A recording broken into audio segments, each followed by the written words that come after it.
제5장. 그리스도께서 우리를 자유롭게 하려고 자유를 주셨으니 그러므로 굳건하게 서서 다시는 종의 멍에를 매지 말라. 보라, 나 바울은 너희에게 말하노니 너희가 만일 할례를 받으면 그리스도께서 너희에게 아무 유익이 없으리라. 내가 할례를 받는 각 사람에게 다시 증언하노니 그는 율법 전체를 행할 의무를 가진 자라. 율법 안에서 의롭다함을 얻으리 하는 너희는 그리스도에게서 끊어지고 은혜에서 떨어진 자로다. 우리가 성령으로 믿음을 따라 의의 소망을 기다리노니 그리스도 예수 안에서는 할례나 무할례나 효력이 없으되 사랑으로서 역사하는 믿음뿐이니라. 너희가 다름질을 잘하더니 누가 너희를 막아 진리를 순종하지 못하게 하더냐? 그 권면은 너희를 부르신 이에게서 난 것이 아니니라. 적은 누룩이 온 덩이에 퍼지느니라. 나는 너희가 아무 다른 마음을 품지 아니할 줄을 주 안에서 확신하노라. 그러나 너희를 요동하게 하는 자는 누구든지 심판을 받으리라.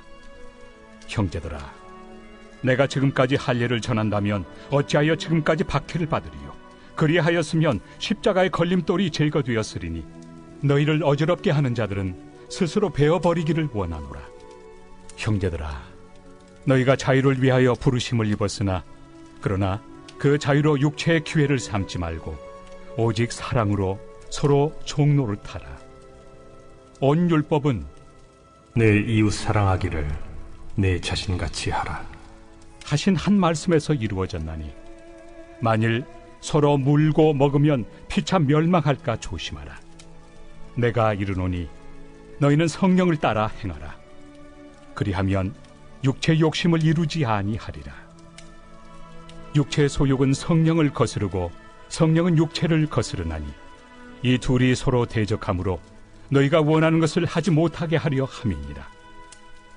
너희가 만일 성령의 인도하신 바가 되면 율법 아래 있지 아니하리라.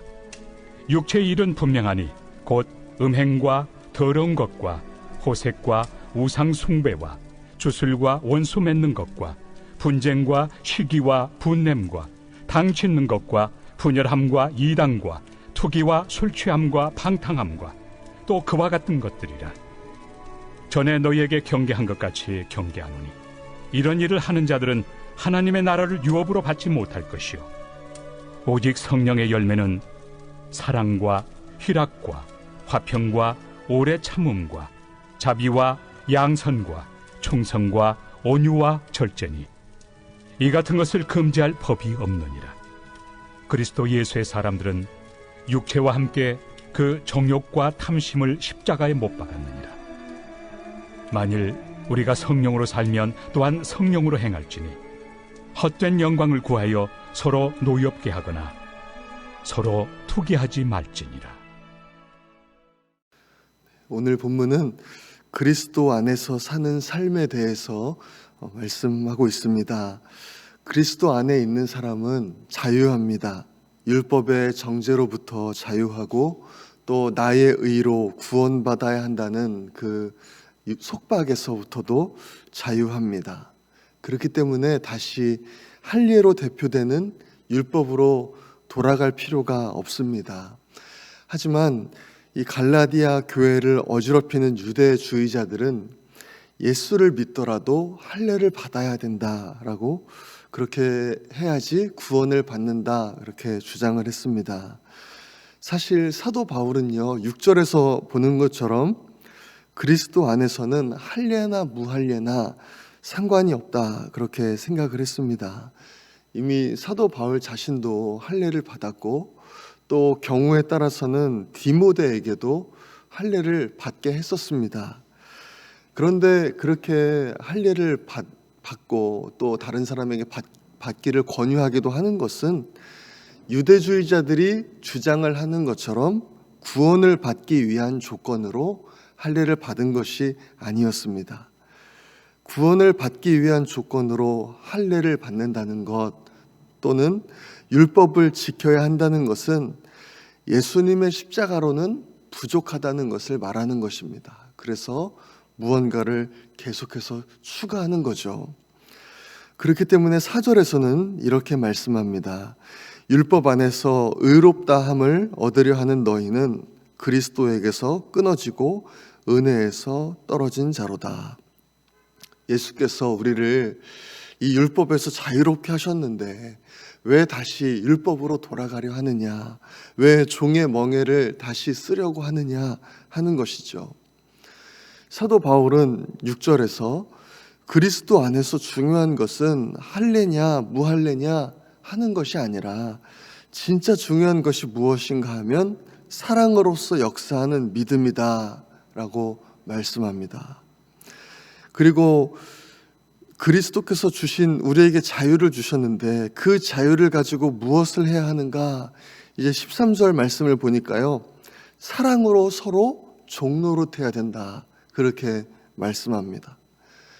사도 바울이 계속해서 주장했던 것이 종의 멍에를 매지 말라, 종노릇하지 말라, 그것을 계속해서 주장했는데, 그런데 종이 되라고 말합니다. 무엇으로 종이 되냐? 그것은 사랑으로 서로에게 종이 되어라 말씀하는 것입니다. 중요한 것이, 다시 한번 보게 됩니다. 중요한 것은 사랑이라는 것입니다. 예수님께서도 십자가에서 돌아가시기 직전에 제자들을 불러놓으시고 이렇게 말씀하셨죠. 내가 새 계명을 너에게 주노니 서로 사랑하라. 내가 너희를 사랑한 것 같이 너희도 서로 사랑하라. 너희가 서로 사랑하면 이로써 모든 사람이 너희가 내 제자인 줄 알리라. 이렇게 사랑할 때, 우리가 예수님께서 나를 사랑하신 것 같이 우리가 서로 사랑할 때 어떤 일이 일어나는가 하면, 예수를 믿지 않는 세상 사람들조차도요, 저 사람은 진짜 예수님의 제자구나 라는 것을 인정할 수밖에 없다는 것이죠. 내가 예수 그리스도 안에 있다는 것이 어떻게 나타납니까? 사랑입니다. 할례를 받았느냐, 할례를 받지 않았느냐, 그것이 아니라 나에게서 하나님의 사랑이 흘러가는가, 나에게서 하나님의 사랑이 나타나는가, 그것이죠. 사도 바울은요, 계속해서 이제 그리스도 안에서 사는 삶, 이 삶의 또 다른 특징에 대해서 이제 말씀을 합니다. 그 또 다른 특징, 그것은 성령의 열매가 맺힌다는 것입니다. 예수님께서도 이 말씀 많이 하셨습니다. 그들의 열매로 그들을 알리라. 어떤 열매가 나에게 맺히는가, 이것이 정말 중요하다는 말씀이죠.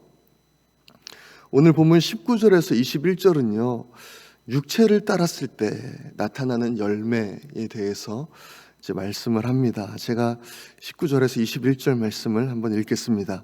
육체의 일은 분명하니 곧 음행과 더러운 것과 호색과 우상 숭배와 주술과 원수 맺는 것과 분쟁과 시기와 분냄과 당짓는 것과 분열함과 이단과 투기와 술 취함과 방탕함과 또 그와 같은 것들이라.